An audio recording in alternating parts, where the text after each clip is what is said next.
Honorable Chair, distinguished delegates, esteemed guests, and the future leaders. It is both a privilege and honor to stand before you today as the chief guest of this prestigious International Model United Nations Conference.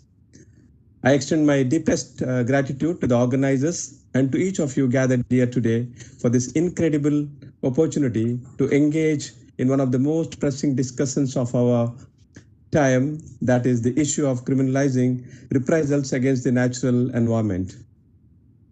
As we gather here today, we find ourselves at a pivotal crossroads in human history. Our planet, the very foundation of life itself, faces unprecedented challenges. From the degradation of ecosystem to the alarming rate of biodiversity loss, from climate change to the rampant exploitation of natural resources, the natural environment is under siege. Yet, amidst these daunting challenges, one thing remains clear: the actions we take today will determine the future of our planet for generations to come. The theme of this conference, Criminalizing Reprisals Against the Natural Environment, invites us to reflect on an issue that has gained increasingly urgency: the deliberate and retaliatory harm inflicted upon our environment in response to conflicts, economic interests, or ideological motives. These reprisals, whether through illegal deforestation, the destruction of protected ecosystem, or the pollution of air and water as acts of revenge or strategic manipulation, have devastating effects that extend far beyond the immediate region or nation where they occur. They are a threat not just to local communities, but to the global population, threatening the very fabric of life on Earth. Let us not forget the environment does not exist in isolation. It is a source of our food, our water, our health, and our livelihoods. The air we breathe, the land that sustains us, and the oceans that connect us, these are not commodities to be exploited at will. They're all vital resources entrusted to us by nature, and our responsibility to protect them transcends border, ideologies, and national interests. It is time that we recognize that environmental harm is not just an ecological issue, it's a human rights issue as well.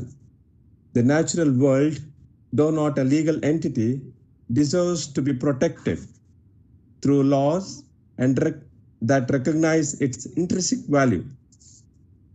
Just as we have laws that criminalize violence against individuals, we must extend this legal framework to crimes against the environmental, particularly when the harm is driven by revenge or retaliation. But how do we confront this issue? How do we ensure that the natural world is protected from such callous acts? The answer lies in the collective will of the international community to create strong, enforceable legal frameworks that criminalize reprisals against the environment. This requires a multifaceted approach, one that includes stronger international cooperation, the enforcement of existing environmental laws, and the establishment of new legal instruments that hold perpetrators accountable for environmental crimes. First, we must build on existing international agreements such as Paris Agreement on Climate Change and the Convention on Biological Diversity to ensure that the protection of the environment is not just a matter of policy, but of law. We need to enforce stronger penalties for those who violate these agreements, particularly when their actions are intentionally harmful to the environment as a form of reprisal. Second, we must recognize the role of international courts and tribunals in holding individuals and corporations accountable for environmental harm.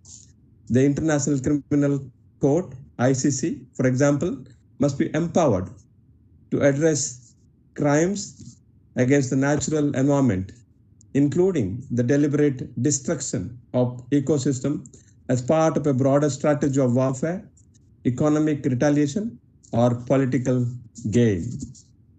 Third, we need to engage in a dialogue between governments, non-governmental organizations, environmental activities, and the private sector to develop and implement innovative solutions that prevent environmental harm in the first place.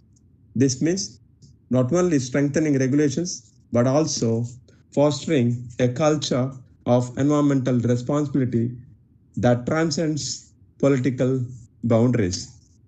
However, while the law is essential, it is not enough on its own. We must also cultivate a broader cultural and ethical shift, one which the value of the environment is deeply ingrained in every decision we make. As delegates, as future leaders, you have the power to change the way we think about the environment, to challenge existing norms, and to push for innovative solutions that reflect a true respect for our planet. To the youth gathered here today, you are the torchbearers of this movement. It is your generation that will carry the torch forward, demanding responsibility, advocating for stronger laws, and ensuring that future generations inherit a planet that is capable of sustaining life. Your activism, your voices, and your passion will be what ultimately drives the change we so desperately need.